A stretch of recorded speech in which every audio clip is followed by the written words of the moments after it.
बिस्मिल्लाहिर्रहमानिर्रहीम। मोहतरम नाज़रीन, अस्सलामु अलैकुम वरहमतुल्लाहि वबरकातुहू। नाज़रीन, आज की इस वीडियो के अंदर आपके सामने वो सूरतें ज़िक्र करूँगा जिन सूरतों की वजह से एतकाफ़ टूट जाता है।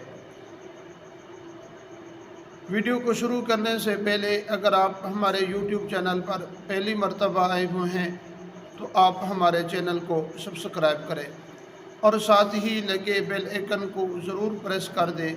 इस तरह की वीडियो का नोटिफिकेशन आप तक पहुंचता रहे। मोहतरम नाज़रीन, कोई आदमी बग़ैर किसी उज़्र के मस्जिद से बाहर चला जाता है तो इस सूरत में एतकाफ़ टूट जाएगा। और अगर किसी आदमी ने अपना सर मस्जिद से बाहर निकाला और फिर आम के अंदर वो बाहर नहीं समझा जाता तो इस सूरत में एतकाफ़ नहीं टूटेगा।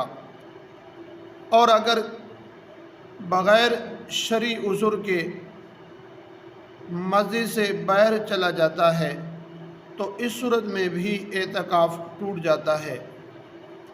और अगर शरई उज़्र के साथ कोई आदमी बाहर चला गया और अपनी ज़रूरत को पूरा करने के बाद वो थोड़ी देर भी मस्जिद से बाहर रुका तो इस सूरत में भी एतकाफ़ टूट जाएगा।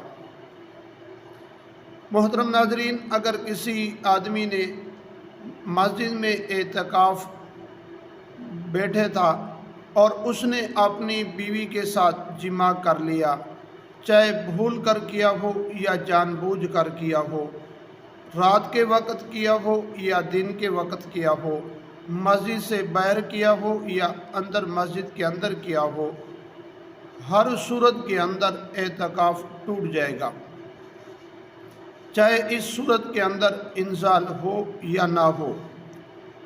और अगर किसी आदमी ने मस्जिद में बैठकर बोसो किनार किया हो तो इस सूरत में भी ये सूरत जायज़ नहीं है।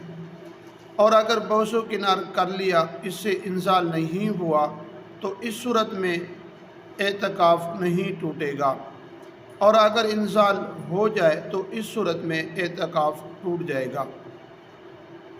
मोहतरम नाज़रीन, अगर किसी आदमी ने रोज़ा तोड़ दिया, रोज़ा तोड़ने की वजह से भी एतकाफ़ टूट जाता है, चाहे रोज़ा भूल कर उसने तोड़ा है या जानबूझकर उसने रोज़ा तोड़ा है, इन दोनों सूरतों के अंदर उस आदमी का एतकाफ़ टूट जाएगा। एतकाफ़ के लिए रोज़ा शर्त था, अगर उसने रोज़ा तोड़ दिया है तो इस सूरत में भी एतकाफ़ टूट जाएगा। मोहतरम नाज़रीन, अगर आपको वीडियो अच्छी लगे अपने दोस्तों की तरफ भी शेयर ज़रूर कीजिए।